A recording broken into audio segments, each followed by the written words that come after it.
In the bustling streets of London, where history whispers through every cobblestone and flag, a grand spectacle was about to unfold on a warm June day in 2023. King Charles III, the new monarch stepping into the shoes of a legendary reign, was set to lead his first official birthday parade, a vibrant tapestry of military precision, royal heritage, and national pride. As the sun rose over the Thames, thousands gathered, hearts pounding with excitement, eager to witness how this king would blend timeless traditions with his own quiet determination, reminding the world that even in change, the spirit of unity and duty endures forever. The morning light filtered through the grand windows of Buckingham Palace, casting a golden glow on the polished floors where King Charles III began his day. He woke early, as was his habit, feeling a mix of solemn responsibility and quiet thrill. At 74 years old, he was about to become the first monarch in decades to ride horseback during the Trooping the Color ceremony, a nod to the traditions of his forebears. Dressed in his ceremonial uniform as Colonel-in-Chief of the Household Division, the scarlet tunic adorned with medals that told stories of service and sacrifice, he adjusted his bearskin hat in the mirror. His thoughts drifted to his late mother, Queen Elizabeth II, who had presided over this event for 70 years, always from a carriage in her later days. Today, he would honor her by reviving the equestrian role, last seen in 1986. Outside, the palace grounds hummed with activity. Soldiers from the Household Division, elite regiments like the Welsh Guards, whose color was being trooped this year, had been up since before dawn. In their barracks, young privates like Private Thomas Hale, a 22-year-old from Cardiff, polished their boots until they shone like mirrors. Thomas had joined the army 2 years prior, drawn by a sense of adventure and family tradition. His grandfather had served in World War II. Now, he stood in line with over 1,400 comrades, their red tunics crisp, bayonets fixed on rifles that gleamed under the rising sun. The air was thick with the scent of horse manure and boot polish, mixed with the faint aroma of breakfast rations, tea, and toast grabbed in haste. Horses from the King's Troop Royal Horse Artillery stamped their hooves impatiently in the stables. Noble, a sturdy bay gelding chosen for the king, was groomed meticulously by his handler, Sergeant Emily Ruiz, who whispered calming words to the animal. "Easy now, boy, today's your big day," she said, brushing his mane.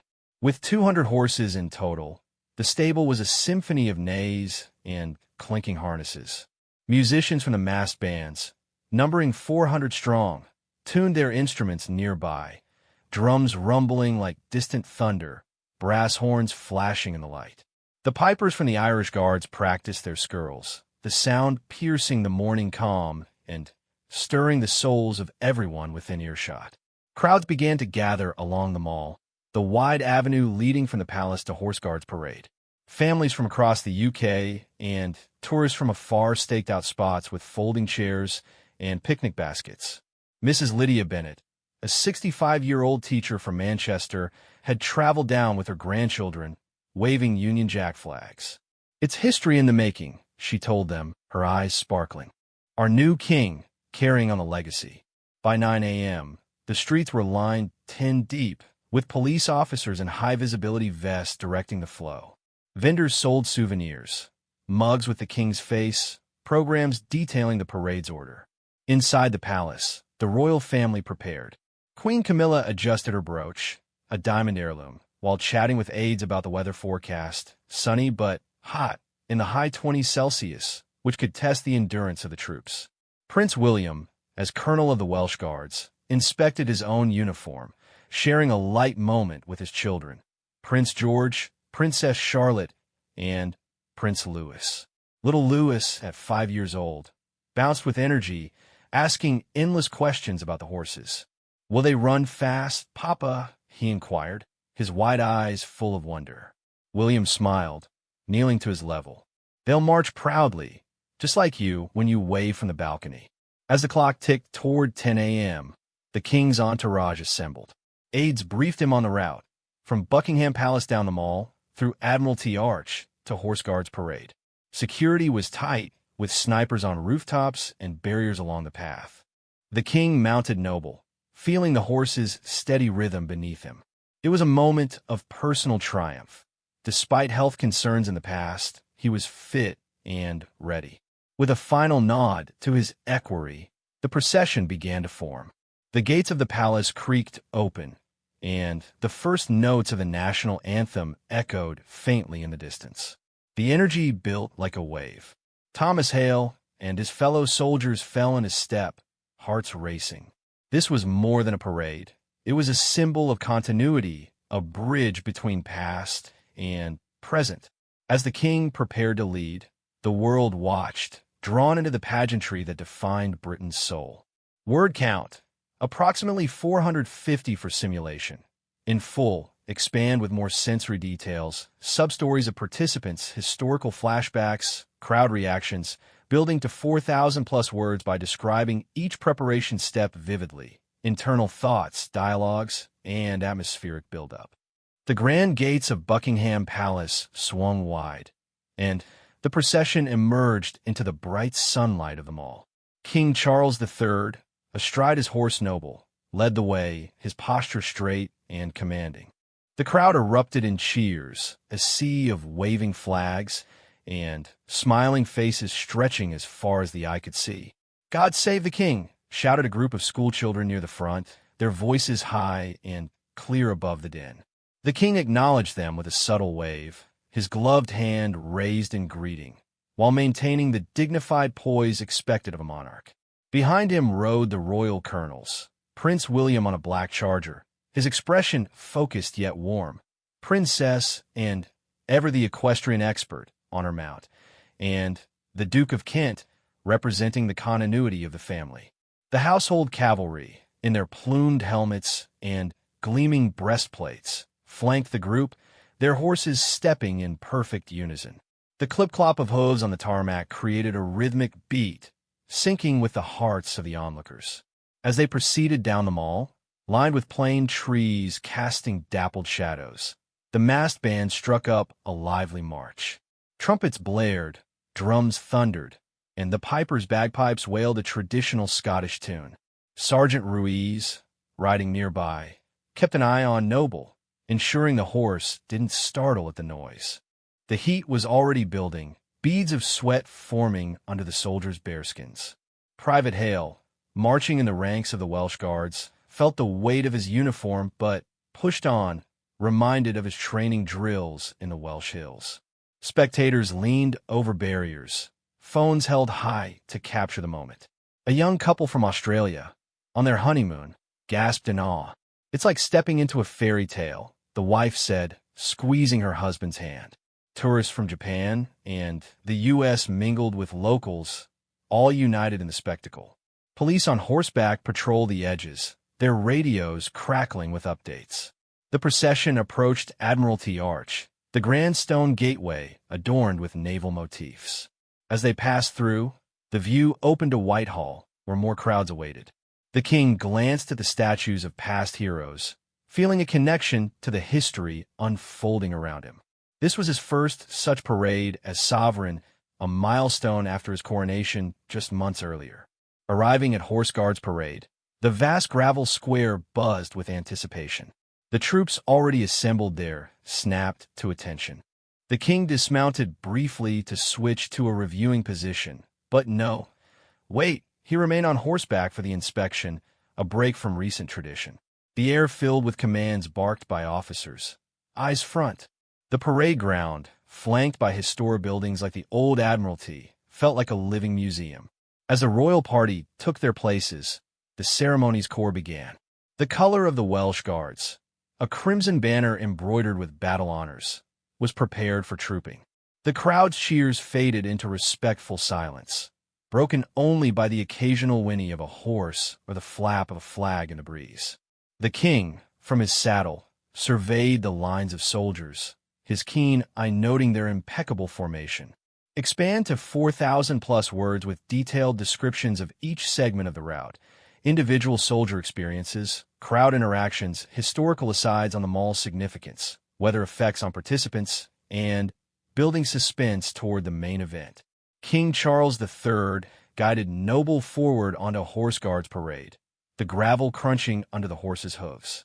The assembled troops, lines of red-coated guardsmen, standing like statues, saluted as one. The king's face showed quiet concentration as he began the inspection, riding slowly along the ranks. He paused occasionally, nodding approval to a sergeant major or exchanging a brief word with an officer. "Fine turnout," he murmured to one, his voice carrying the weight of command. The heat intensified, the sun beating down relentlessly. Several soldiers felt the strain. One guardsman from the Grenadier Guard swayed slightly, but locked his knees, determined not to falter. Medics stood ready at the edges, water bottles in hand. The crowd, watching from stands and vantage points around St. James's Park, held their breath, appreciating the discipline on display. Queen Camilla, watching from a dais with other royals, including the Duchess of Edinburgh, fanned herself lightly. She wore a white ensemble with a wide-brimmed hat, her presence a steady support for the king. Nearby, the young royals, George, Charlotte, and Louis, sat in a carriage that had followed the procession, their eyes wide at the scale of it all. Louis fidgeted, mimicking a salute, which drew soft laughter from attendants. The inspection complete, the king returned to the saluting base. Now came the trooping proper. The ensign bearing the color, a young lieutenant from the Welsh Guards, stepped forward. With precise movements, he paraded the banner through the ranks, the silk fluttering in the light wind. The bands played the Welsh, a slow march that evoked the regiment's heritage. Soldiers marched in slow time, their boots thudding in unison, creating a mesmerizing pattern across the parade ground. Commands rang out. "Quick march!" The pace quickened, formations shifting like a well-oiled machine. Private Hale, in the escort to the color, gripped his rifle tighter, pride swelling in his chest. This was the moment he'd trained for, months of rehearsals in all weather, perfecting every step. The audience applauded as the color passed, its gold fringes catching the light. Overhead, a few clouds drifted, offering brief respite from the sun. Birds wheeled above, oblivious to the human drama below. The ceremony blended military might with artistry, each regiment showcasing its unique drill. The Irish Guards pipers led a segment, their kilts swinging, evoking Celtic roots. As the trooping neared its climax, the king prepared for the march past. He saluted as the troops filed by, their eyes right in deference. The precision was breathtaking. No step out of place, no note off key in the music. This display, rooted in 17th century practices to familiarize troops with their regimental colors, felt timeless yet fresh under the new monarch. Expand with in-depth narratives on each phase of inspection and trooping, personal backstories of key participants, sensory details of sounds/smells/sights, emotional arcs for family members watching, and historical parallels to keep engagement high. With the trooping complete, the parade reformed for the return journey. King Charles III remounted if needed, but, having stayed on horseback, he led the procession back toward Buckingham Palace. The route reversed, through Horse Guards Arch, up Whitehall, past the Cenotaph where a silent tribute lingered in the air, then, through Admiralty Arch onto the Mall once more. The crowds, now even larger, cheered louder, fueled by the morning's excitement. Flags waved furiously, and chants of "Happy Birthday, Your Majesty" echoed. The king, though composed, allowed a small smile, waving to well-wishers. Prince William rode beside him at points, sharing a quiet conversation about the troops' performance. "They did us proud," William said, and the king nodded in agreement.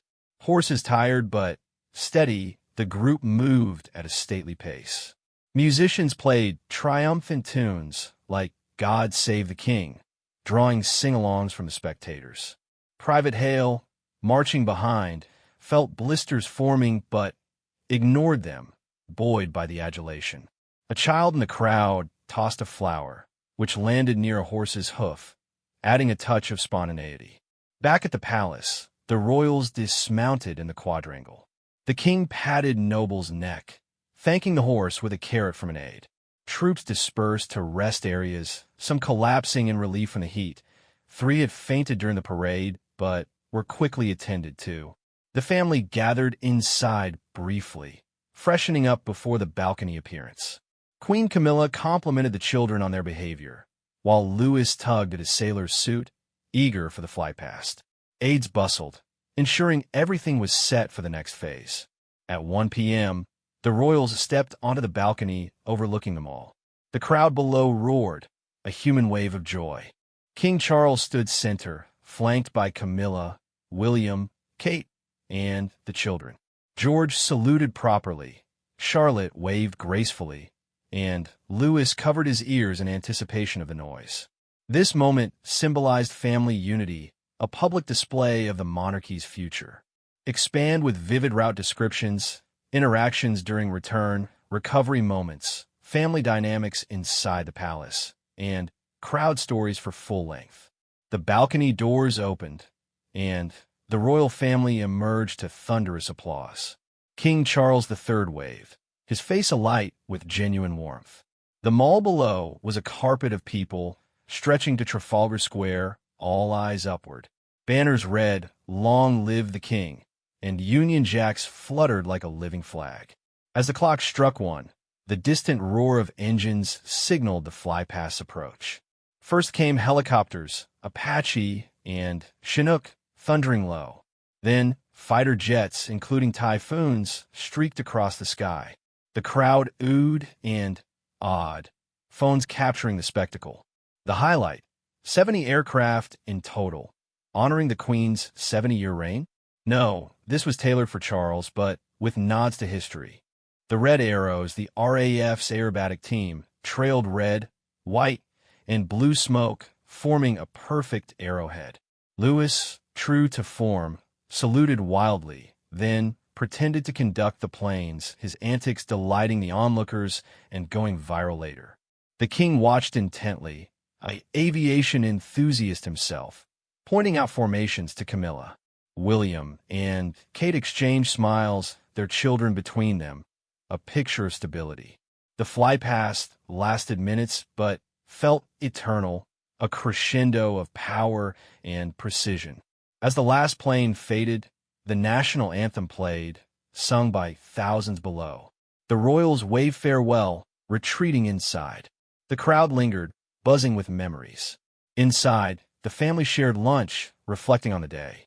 Charles thanked his staff, toasting to the troops.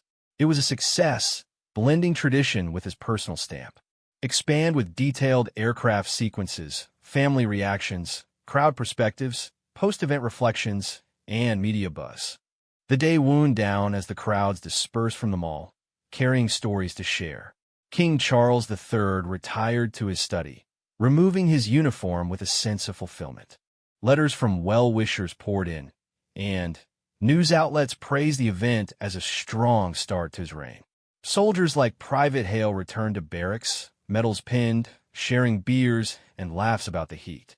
Worth every sweat, Hale said to mates. Families like Mrs. Bennett headed home, her grandchildren inspired. The ceremony reinforced national bonds, a reminder of resilience.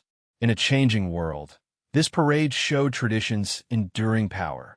King Charles, through his horseback ride and steady leadership, had set a tone for his era, one of quiet strength and connection. As evening fell over London, the palace lights glowed, a beacon of continuity. The 2023 Trooping the Color would be remembered not just as a parade, but as a chapter in the monarchy's ongoing story. Expand with aftermath details, personal reflections, global reactions, historical impact, and forward-looking thoughts to engage fully. 18.1's webpage, Favicon webpage, Favicon webpage, Favicon 20 sources.